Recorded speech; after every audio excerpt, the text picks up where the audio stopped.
The opinions voiced in this material are for general information only and are not intended to provide specific advice or recommendations. To determine which investments may be appropriate for you, consult with your financial advisor.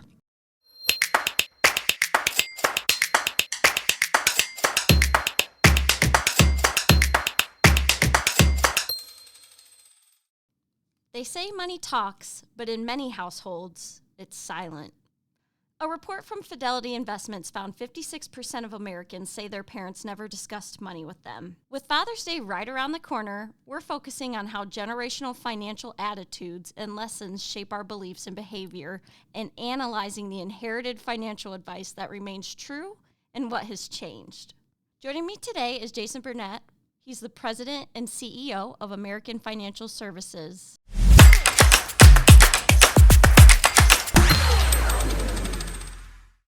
Financial conversations are viewed as pretty taboo or off limits, but I know that you work in the industry with your dad. So how did that kind of go in your household growing up? Well, it's funny because my dad started our business. I was a kid, and he always told me he was going to build a business for him and I to work together one day.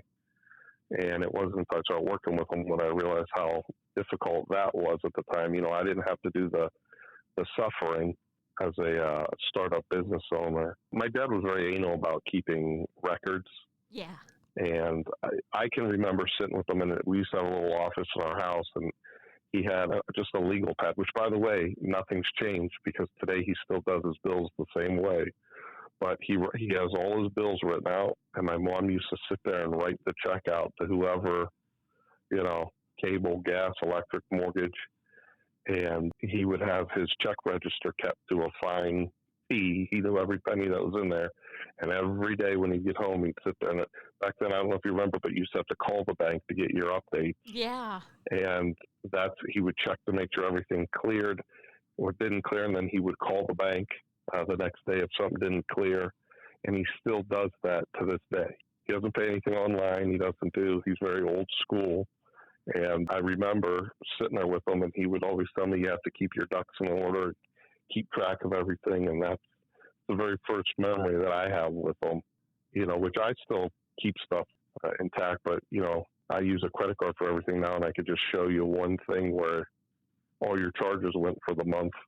I don't have to keep track of anything. So it's a little different. What was the first money lesson that you remember learning from him? My dad's a big saver. He's actually a relatively conservative investor, even though he's done this for 45 years. He wasn't a huge participant in the stock market. It was more conservative in fixed products. But I do remember when we used to have neighborhood cookie stands or lemonade stands, he always would tell me that, you know, you got to take 10% of that and put it over here, and you make $20 or $10, whatever you make for the day, you should put $2 of that here, you know, $3 of that here. Every time you get money, you should save X amount of that money, whatever percentage it is.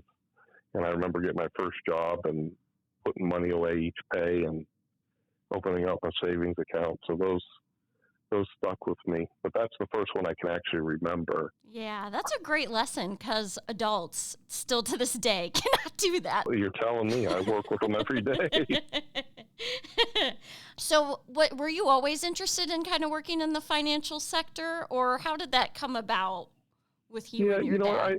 I, in all honesty, I think he didn't force me to work with him, but he always told me that was his dream. And I remember, you know, he struggled a lot building our business probably for the first 10, 15, 20 years, I guess. But his dream was to have something that he and I can work one day together. And that's how I kind of, you know, fell into it. I actually enjoy it. I like my job very much. So I'm fortunate. You always hear that saying, if you enjoy work, it's not really work. And that's the truth. I enjoy meeting with people, and he was always great with people. People always love being around my dad. I have that same personality, so our clients become our friends. You have to have that personality to meet with people all day long, and so I don't want to say I was pushed into it, but it's kind of told, here's your path. Do you think like the business will stay in your family? If I'm getting too personal, you just let me know. No, you know what's funny? Well, I have 3 little girls. I have an 11-year-old and I have 2 8-year-olds. And now that, my dad turned the business over to myself and our other partner, I'm the president and CEO, they want to be a boss one day. So, especially one of my twins, they want to help. They have an office here that the kids play in. They call it their office. I'd love if they wanted to do this one day, work with Dad. That would be a thrill, keep it in the business. And it means more, I guess. I know what my dad put into it. Hopefully they'll know how hard I work to keep it running, and one day maybe it'll be theirs. We'll see. Yeah. They like to spend money a lot though too. They're like their mom. How old are they? The oldest is 11, and then there's 2 8-year-olds, twins. Oh my All gosh. girls. That's my family exactly. I have twin sisters our age gap's a little bit different. They're 23 and I'm 28, but yeah, that's crazy. So my pain every day is it's a house of women. Oh yeah, so, my dad is over it. And I moved back with them for a little bit because I'm in between places, but yeah, he's over it. Well, I got news for you. I'm over it too, and I'm just at the beginning. So oh my gosh. I always tell them, I go, Dad comes into $10 and you guys seem to spend 20. I don't know. This math isn't adding up. But the funny thing is, I save a ton of money for them. My wife and I put away a ton of money, and my 11-year-old grew up in such a tremendous bull market that her account is, she can't appreciate it, but I wish I had when I was her age what she has now. Yeah. And it's just, and the twins too, they don't have as much because they're a couple of years behind, but she got really lucky. And so hopefully I gave her a good head start. Yeah, that's awesome that you're able to do that. Plus, the nice thing is it's still in my name, so if I have to take it to fix something around the house, we're having pool problems, trying to get that thing up and running, I might have to use her money. Yeah, it's okay. She owes you, right? Yeah, that's right. So you were kind of getting into this a little bit, but was there any moment or any point in time that you realized you had different financial views from your dad at all? And is there maybe like a piece of financial advice that he goes by that you don't follow? Yeah, what's funny, and it wasn't so I'm very optimistic about the market. My risk tolerance is a lot higher than my dad's. He was involved in the market on some of his retirement savings, but he wasn't a big believer in it for himself. He didn't like it. So he was very conservative in his approach. And like I said, low interest, especially for 10 or 12, 15 years, the interest rates were low, so you weren't really making anything. But he was okay with that, with the bulk of his assets not earning a lot, where I'm the complete opposite. I like to have my money in the market. I'm a big believer in the stock market, and my returns have now there have been years where I may have been down 30 or 40% where he wasn't, but he always used to tell me steady Eddie or slow and steady, and he would go over compounding interest with me constantly. It just has to compound, and where I tell him all the time, let me take a piece of your money and put it I like these stock. Let me put some of your money that's just in a CD or a high yield money account. Let me put that into these stocks. And he just won't do it. He always says, not at my age. Is he just like afraid of losing it? Yeah, it's not so much afraid. I think it's just his risk. Everybody has a different risk tolerance. Yeah. And, he had lost some money back in the early 80s. It wasn't the best time to be in stocks, but, every time he was trying to save for something, it wasn't working out. And then he found out his other accounts that were just, earning small amounts of interest did very, very well. I mean, they didn't, earn with what the accounts he had in the market that he left in there, but that was his. He was just, very cautious.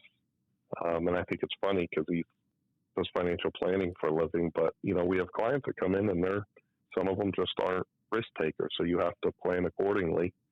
And he's just one of those guys. He had especially the last several years, he's really reduced his portfolio down to a whole lot of market exposure, where I'm 100%, everything I get goes into the market.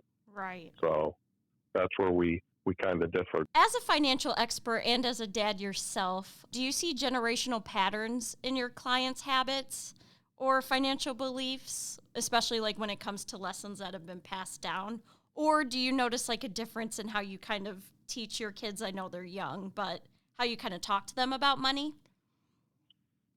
Yeah, so when you're dealing with a client who has built up wealth on their own, it's a different mindset when they're passing it, that generational wealth down to the next, their kids or grandkids, because you got to keep in mind what they've went through. They may have learned their financial literacy the hard way, trial and error. And they try to pass that on just like kids, life lessons. You try to tell a younger person something, they don't want to hear it because they haven't experienced yet. And one of the things we do here is we always bring the kids in, if the parents want that, and work on we call it wealth transfer, keeping the money in the family and trying to teach the kids the same lessons that the parents have. They save. If you save younger, you're going to do even better than mom or dad. And so those parents kind of push the financial literacy on the kids and try to keep it in the family. Some people who may not have had that same exposure, they actually might have a negative outlook on investing. Maybe it's they're just bad with money or debt, or maybe even fear of spending. So there's two different, the positives and the negatives when it comes to like generational wealth. For the most part, for what we see with our clients, is the same lesson. Save, put money away, start a 401k, start saving. If you have kids, start a retirement account or a 529. Start putting away money for the kids because it'll be, worth X amount when they're older. I actually have a lady now in Cincinnati. Her son just graduated high school. They're opening an account up and starting them out with $5,000. I told her I'd help her. And they want him to start contributing to it now. And it's just a little head start. So when he's 30, 40, 50, that he can see what earnings over, if you put $5,000 away, you make 10%, it's $500. It doesn't seem like a lot. But over 20 years on that 10% average, if you can average 8, 9, 10, 12%, that adds up, especially if you're adding to it. When he's 40, 50, 60, and all of a sudden, you have $500,000 or $1 million, it's, but you have to be, I think the one thing the parents try to teach is being consistent with it. Yeah. And, if you start putting it away, pretend like it's not there. You can see the difference in the older generations, my dad's grandfather from the Depression, where they didn't put anything away.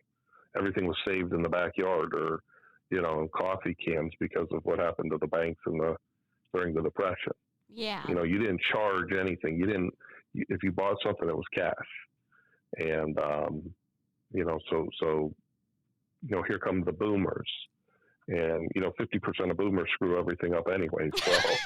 So, Yeah. I mean, read all your statistics. I know that was my next question. Another survey I found from Fidelity found that 1/3 of baby boomers don't see a need for a financial plan. What's up with that? And I got a great example of that. My neighbor's across the street from me. I have one neighbor that comes to me.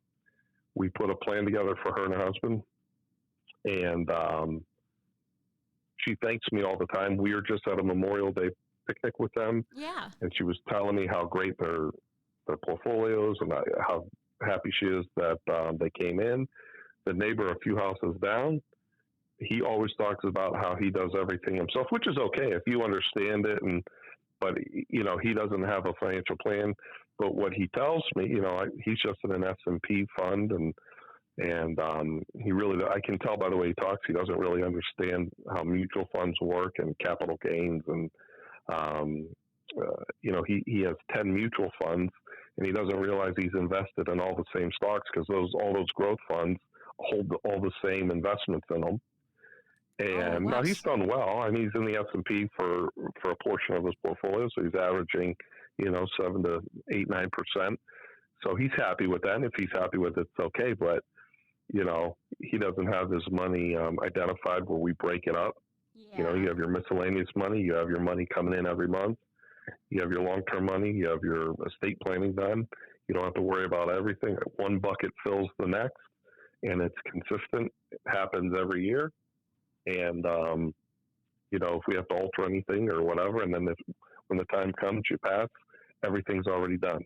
There's no estate, probate's avoided, everything just transfers and passes on just like you wanted it to do. So I do see that quite often. It's just like, if you're able to put a deck up in your backyard, you're going to do it yourself. You're not going to hire a professional. And who knows how it's going to turn out. It may turn out steady where everybody can grill out on it, or, it might collapse. I have noticed that. It's funny that that's a statistic, but there's a lot of people that I think with the ease of accessing things online now, and people tend to do it on their own. I wonder if that has anything to do with like kind of growing up following the Great Depression, like their parents had lived through it, if there was still maybe like some mistrust in the system or something that makes a certain percentage feel like it's not necessary. I'm sure it has something to do with a little bit of everything. Some people just don't trust other people. Sometimes financial advisors get a bad rap in their area because of maybe somebody in their local news, or where it's just, it turns people off, or maybe they hear about fees or that's the one thing I get a lot is, what are your fees? And I try to show people, even if you're paying a fee, if you're paying a management fee, you're still outperforming just buying a plain index fund. So it just depends for everybody. Some people, if you don't want to do the work and you want someone else to do it for you and be a fiduciary for you, then you go see an advisor and you make a plan.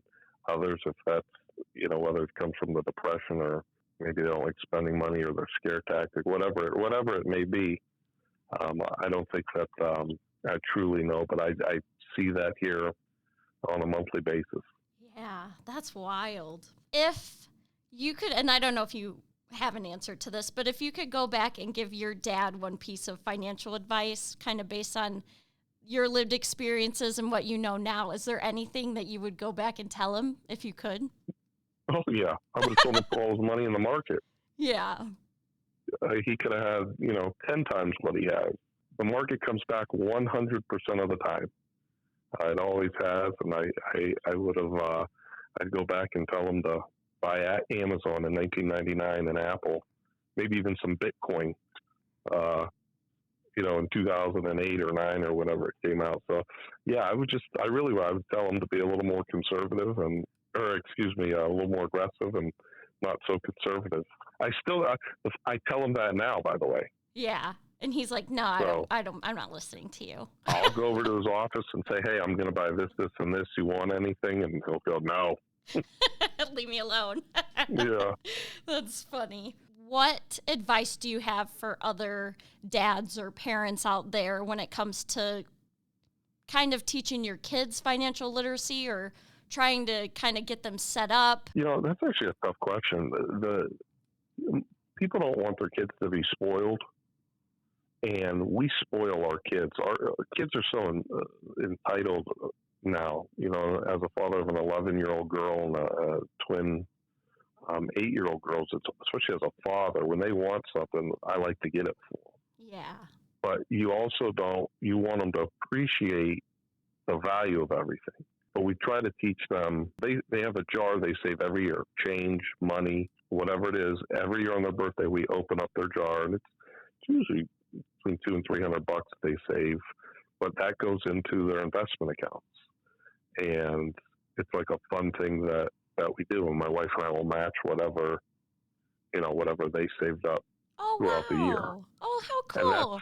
That's something just now. I don't want them to go to school and tell people what they have, Right. but I do show them here. We're going to buy you, or we're going to buy some Apple today, or we're going to buy some Nvidia, or we're going to put this into this stock, or whatever, whatever it is. We have 529 plans for them as well, and this is for you to go to college, and so you hurt yourself when you're trying to teach them financial literacy, and then just give them whatever they want, which I'm guilty of doing.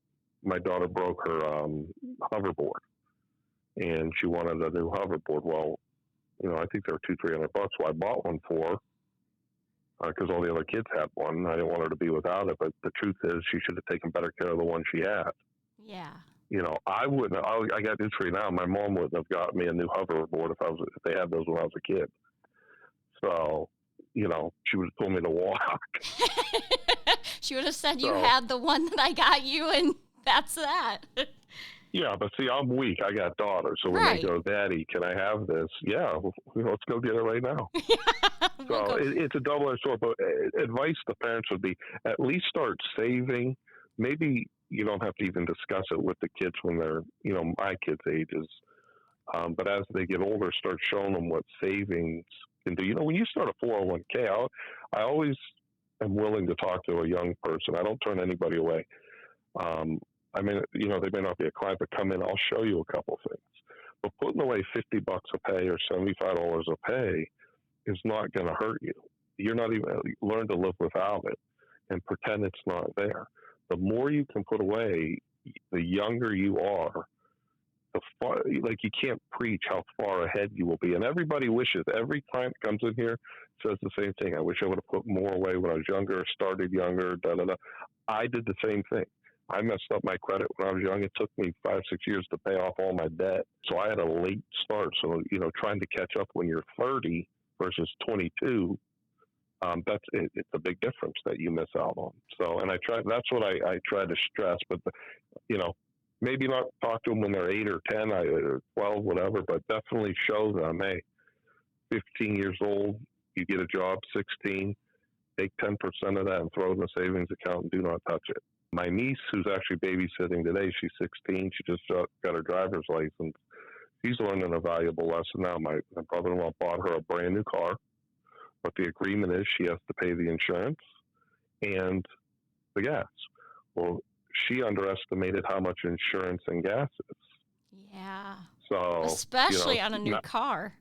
On a new car, and she loves driving it around, but gas goes quick.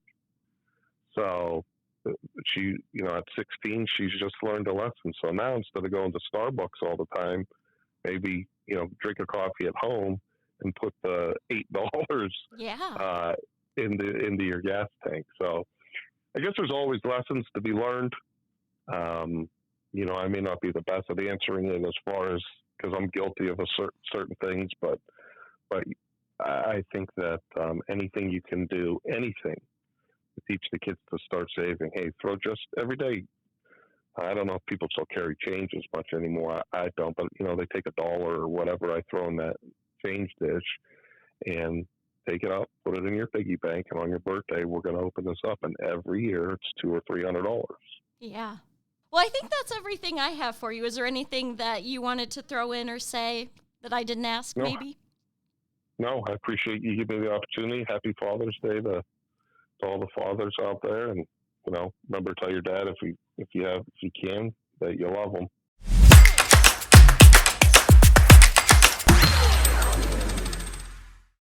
All right, that does it for this edition of Not Your Father's 2 Cents. Sources used in this episode will be linked in the description. I hope all of the dads and father figures out there have a very happy Father's Day. And I want to shout out my own dad and tell him happy Father's Day too. So happy Father's Day, Dad. Love you. Thank you so much for listening, and I'll meet you back here next week.